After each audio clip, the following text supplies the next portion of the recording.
Tracking surveys are an excellent tool that many people use for finding out how successful they are at accomplishing their different objectives. Are they making any progress?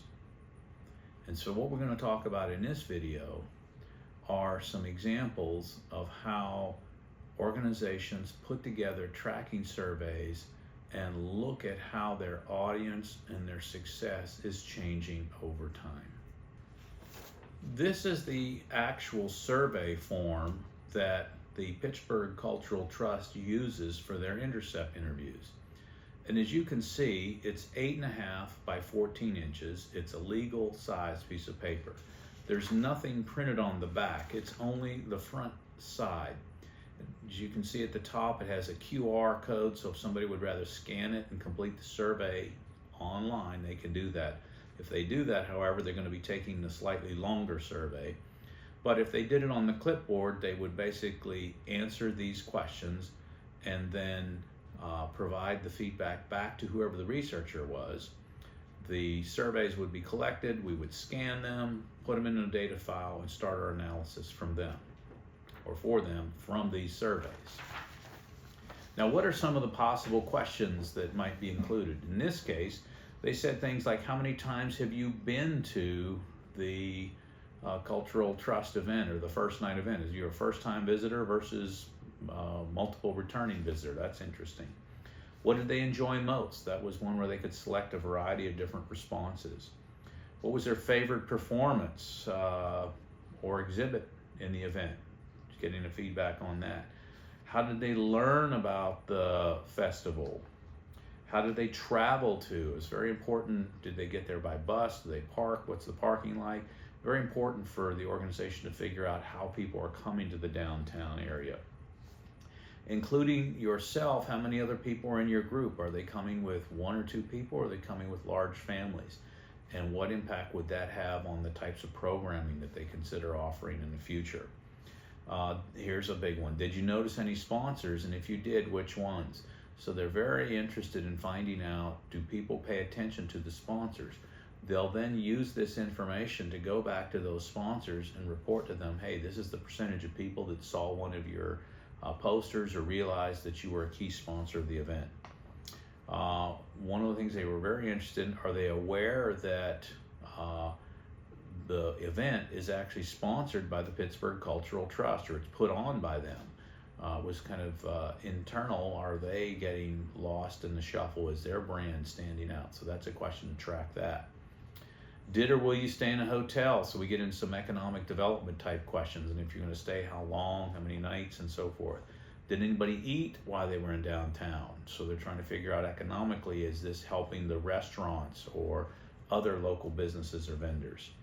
And then we even get into a little further. You'll look at questions like, what's the amount they're going to spend on all of these different items?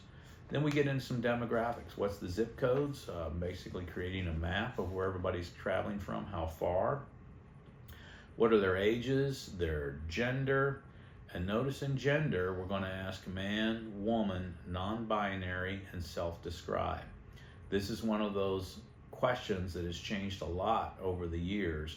Used to only be male, female, but to be more inclusive and to not make the organization seem like it's a target or insensitive or anything like that, we simply changed the categories to include a broader spectrum of genders that people are self-identifying with. We can also look at ethnicity, education, total household income, and then a place for any of their additional comments. And at the very bottom, you can see a chance to win one of the gift cards.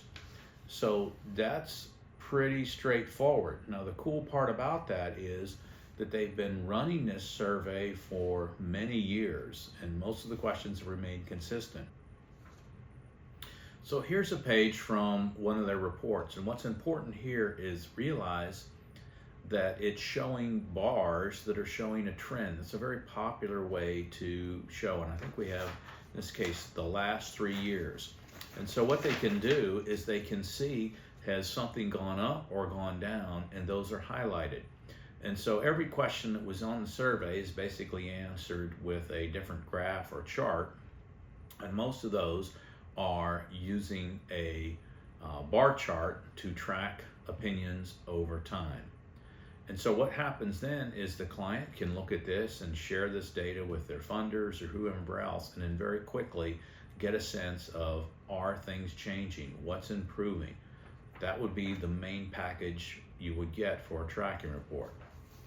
Now we also, this is one question, and this might be a little hard to see, but we also have what we call an Excel dashboard. And this is an interactive tool, this is a printout. But what this does is it allows the client to go through there and select, hey, just tell me what the women said, or the women that are over 50, and all of the data changes. And in this case, on this side over here, we have a number of years. So if they didn't like just the 3 years, they wanted to go back, they can see from the last decade or so, how have things been changing. So this is very, very valuable data for the organization, and allows them to do a lot of what-if scenarios and insights that they might not necessarily get from thinking about the event just as a holistic or single report. And so what you can see is that tracking surveys are a great ROI tool, especially when we're doing things like we don't have a situation where we know exactly who's coming into the event and did they buy something, not buy something. Organizations are very interested in, are we building a brand? Are we changing people's perception? Are we getting any better? And so this type of tool helps the organization know whether it's on the right track, and then next year they can say, hey, we want to focus more on changing the exhibits, or we want to add something to solve a complaint that we solve, such as bathrooms or the quality of food or something like that. They can do all of that and then run their survey again the following year, and it will tell them whether or not they have made the improvements and people noticed it.